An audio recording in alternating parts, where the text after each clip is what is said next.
我而家想同大家傾下過去同未來嘅區別啦。我哋大家都知啦，喺現實生活入邊咧，過去同未來係完全兩回事啦。你可以記得過去，但你記唔到未來。你覺得你可以做啲嘢去改變未來，但你絕對唔會覺得你可以改變過去。我哋睇戲或者睇片嘅時候，如果有人將捲飛諗到轉嚟波啊，大家一定會笑啊嚇。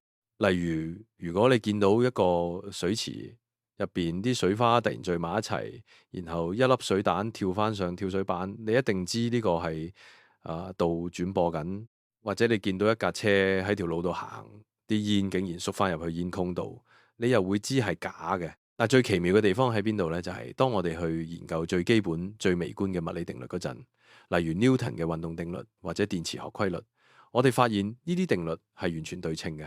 意思係，如果你影低兩粒原子碰撞嘅過程，然後倒轉嚟播，嗰個過程依然完全符合物理定律。喺原子嘅世界入邊，時間向邊個方向行，其實係冇分別嘅。咁問題嚟啦，如果微觀世界係可逆嘅，點解宏觀世界我哋見到嘅世界係不可逆嘅呢？點解碎咗嘅杯唔會自己合翻埋？等我舉個例，想像你有一個盒，左邊裝晒藍色嘅氣體分子，右邊裝晒白色嘅氣體分子。如果你攞走中間塊夾板，隔咗一陣，啲分子就會亂撞，最後變到均勻咁混埋一齊。如果你影低呢個過程倒轉嚟播，你會見到一盒混合咗嘅氣體行行下，竟然自己分開，藍色去晒左邊，白色去晒右邊，你會覺得呢樣嘢好荒謬咁嚟。但係如果你逐粒原子去分析，其實冇任何一條物理定律禁止呢樣嘢發生。藍色原子喺度撞，白色原子又喺度撞，每一下碰撞都係符合規矩嘅。咁點解我哋永遠見唔到佢哋自己分開啊？答案就係機率。如果你有四粒藍色原子同四粒白色原子，佢哋咁啱得咁巧，全部走翻去自己嗰邊嘅機率，雖然細，但係仲有可能發生。但係如果你有幾百萬億億粒原子，佢哋全部同步咁走翻去自己原本位置嘅機率，就低到一個點，係喺成個宇宙嘅壽命入邊都唔會發生一次。所以所謂嘅不可逆性，其實係一個統計學上嘅現象。嘢之所以會由有序變到無序，係因為無序嘅可能性遠遠多過有序。碎咗嘅杯咧，有幾萬億種碎法啦，但係完好嘅狀態得一個。當原子亂咁撞嗰陣，佢哋極之大機會係撞去嗰幾萬億種混亂狀態嘅其中一種，而唔係撞翻去嗰個唯一嘅完美狀態。物理學家叫呢種混亂度做熵 （entropy）。熱力學第二定律話俾我哋聽，喺一個孤立嘅系統入邊，熵只會增加，唔會減少。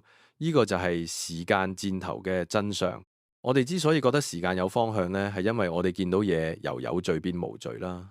墨水會喺水入邊散開，熱咖啡會變凍，呢啲全部都係因為原子喺度進行機率上嘅隨機運動啦。咁呢樣嘢帶出一個好深刻嘅問題：既然宇宙一直喺度變亂，咁代表喺好耐好耐以前，宇宙一定係處於一個極之有序嘅狀態。如果宇宙一開始就係亂晒坑嘅，咁就唔會有任何嘢發生，亦唔會有時間嘅方向。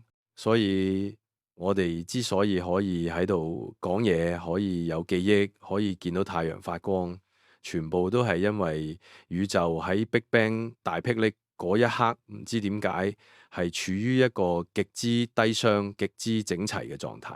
我哋而家見到嘅所有嘢，其實都係宇宙正喺度由嗰種超高度有序慢慢走向混亂嘅過程。呢個解釋亦都幫我哋理解記憶，點解我哋記得過去。因為過去發生嘅事喺我哋個腦入邊留低咗一啲有序嘅結構，例如神經元嘅排列，但係未來仲未發生，未來係趨向混亂嘅，所以未有結構留低嘅。總括嚟講呢，物理規律呢本身雖然係對稱嘅，但係因為我哋處於一個由有序走向無序嘅宇宙，所以我哋先至會感受到時間嘅流逝。紙杯碎咗唔會還原，唔係因為定律唔俾，而係因為大自然實在太隨機啦。